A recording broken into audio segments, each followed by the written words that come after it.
Hello and welcome to TOSB Conversation Starters with Danish. The podcast is about understanding the metaverse. Our guest, Jaspreet Bindra, will decode it for us. Jaspreet is a digital transformation and blockchain expert. He's one of the leading voices today on the technologies that are changing our world. We started by asking Jaspreet what is the metaverse and how does one really understand it. Here is what he had to say. There are many definitions if you Google the word, like pretty much for all large technology and technologies as well as technology hype words. There are lots of definitions of this concept.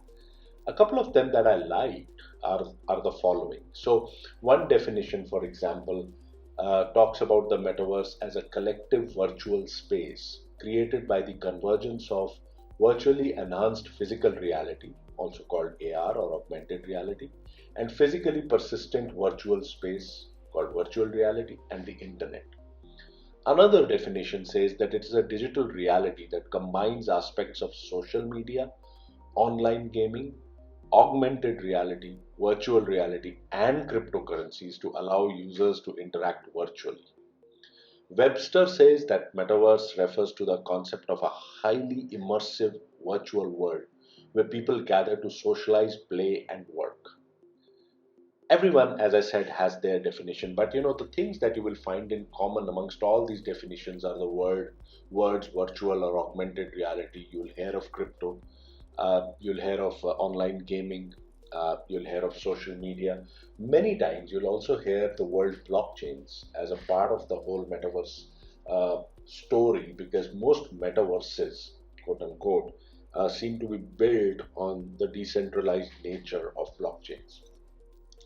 Perhaps a slightly irreverent definition comes from Neil Stephenson, who actually coined this word metaverse in his book Snow Crash. And in that book, it referred to a shared virtual space which was inhabited both by humans as well as digital beings. And Stephenson actually famously said that he was just making shit up. That's pretty interesting, Jaspreet. Imagine this book, Snow Crash by Stephenson, was written in 1992, and we're doing this podcast in 2022. So here's this concept that is seemingly poised to radically changing our realities, and yet the very birth of this idea seems like it was not to be taken so seriously. So let me ask again, which is it? Is metaverse real or is it made up? Well, Facebook certainly thinks that the metaverse is real. They have taken their a billion, 100 billion, or hundreds of billions dollar bet on it by changing the name of the company as well as committing huge amounts of resources to it. But I think what surprised people more than Facebook getting into the metaverse was when Satya Nadella, he announced that Microsoft will go all in into something called the enterprise metaverse. And as he said, that as the digital and physical worlds converge, we are leading in a new layer of infrastructure stack, the enterprise metaverse. And Microsoft also has made a bunch of investments and efforts in that direction. They have already started creating something called the mesh, which they believe is going to be the infrastructural layer to the metaverse. Right. So there are some critical moments happening right here, right? But let's break it down for our listeners. How can I, as a layperson, make sense of these changes? I believe that there are four lenses to this metaverse, and then I add on a fifth lens. And the four lenses are the following. The first one is the mixed reality lens or the mixed reality view. The second is the gaming view. The third is the video avatar view. And the fourth is the crypto and NFT view. So look, the mixed reality lens is something that Facebook has adopted. It basically says we'll use virtual reality and augmented reality and other sensors and create this parallel immersive world. There's a reporter of New York Times called Kevin Roos who puts it very well, and he says Mr. Zuckerberg painted a picture of the metaverse as a clean, well-lit virtual world, entered with virtual and augmented reality hardware at first, and more advanced body sensors later on. in which people can play virtual games, attend virtual concerts, go shopping for virtual goods, collect virtual art, etc. So there's this whole mixed reality lens which is being adopted largely by Facebook. Then there is the gaming lens. Many people would argue that these massive multiplayer online role playing games, or MMORPGs as they are called, are already have created a metaverse. So if you think of games like Minecraft or World of Warcraft, uh, or Grand Theft Auto, these games already have this entire immersive virtual world in which people live. In fact, Microsoft has bought Minecraft, and so that's one of its entries into this whole new metaverse thing. And so this second lens is the gaming lens of the metaverse. The third lens, perhaps a little more simpler, is the video avatar lens. In the last couple of years with the pandemic, we now anyway live in at least our professional lives in Zoom or in Microsoft Teams, and it's just one small step for us to move into a different reality as an avatar there. And so Microsoft, for example, in Microsoft Teams now is bringing in a feature where you can be present as yourself or you can be present as an avatar. And as the Financial Times reports, Microsoft would use AI to make an avatar's lips appear to mouth the words being spoken and add facial expressions and hand gestures. And Microsoft has a huge arsenal. It has 250 million team users. It owns the augmented reality headset called HoloLens.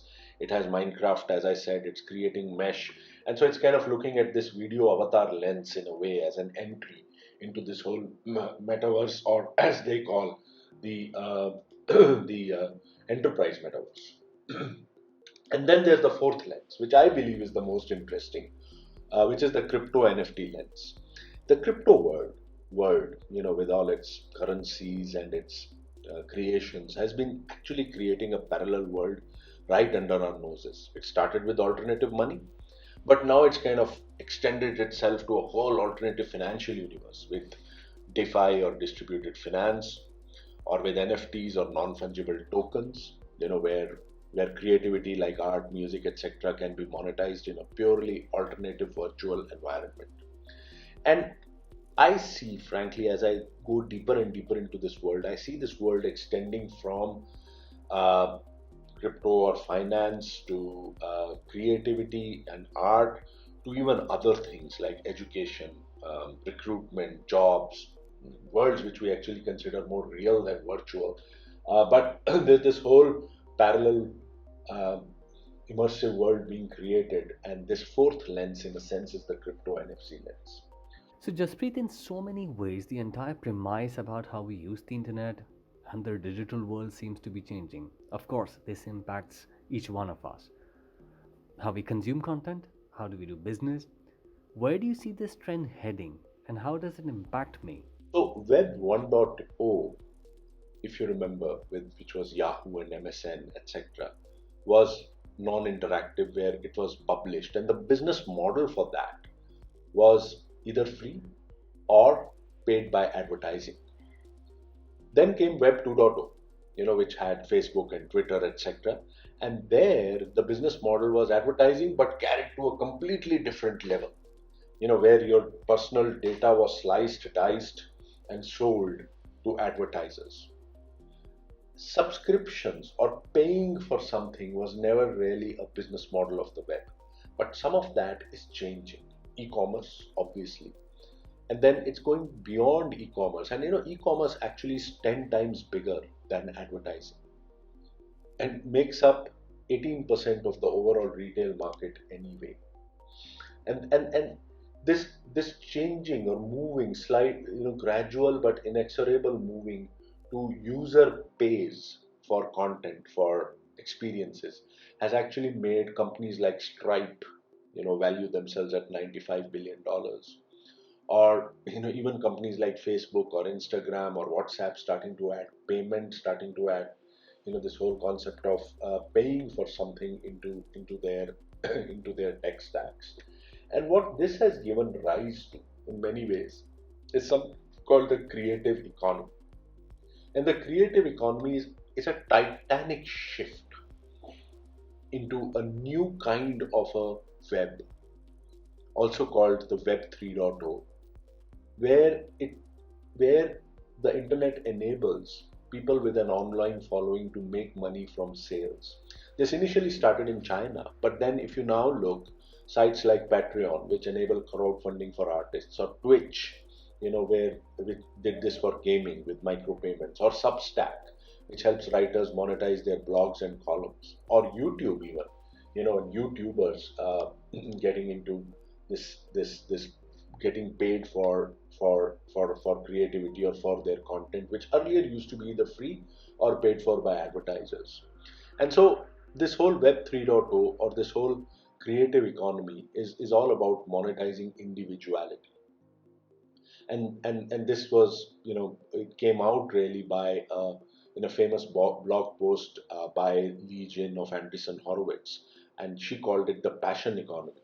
And this passion economy or creative economy, it's estimated today has more than 50 million creators, and who are making, of which 2 million are making more than $100,000 a year.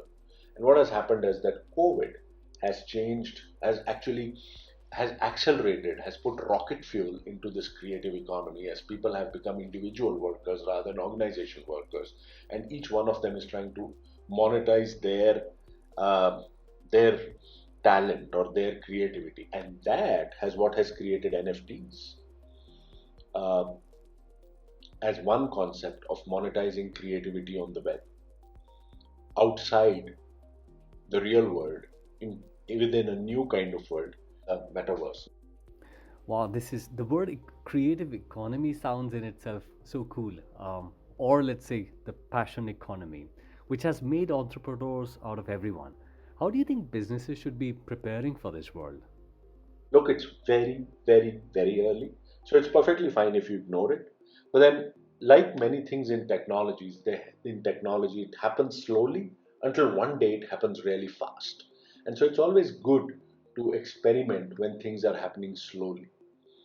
And I believe, therefore, my initial thoughts are that as companies, you can do things in marketing, you can do things around products, you can do things around AR, VR. In the 2020s, we'll need to start setting up metaverse teams to have a presence in Web 3.0 or have a presence in the metaverse. And actually, this can help us in three different ways, or help companies in three different ways. It can create new spaces for customers to engage with businesses and their products. It can allow new currencies to enter the marketplace, or it can create new communicative tools for employees to work together. So let me give you an example in marketing. What are the different things you can do in marketing? You know that today brands are not the same as the way brands were yesterday. For a brand, you need to create a cult like following, and brands will live or die by their cultural experience. And so there are many things you can do in branding using the metaverse.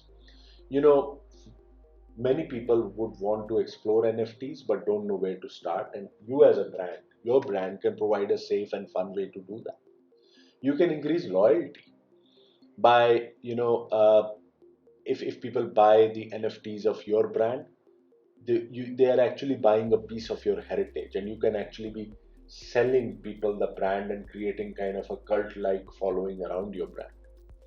uh, if they reach a certain, if they bought certain physical goods from you, they can actually earn an NFT when they reach a certain value of points or certain value of spend, and that NFT can potentially unlock a range of benefits, which again therefore can build loyalty.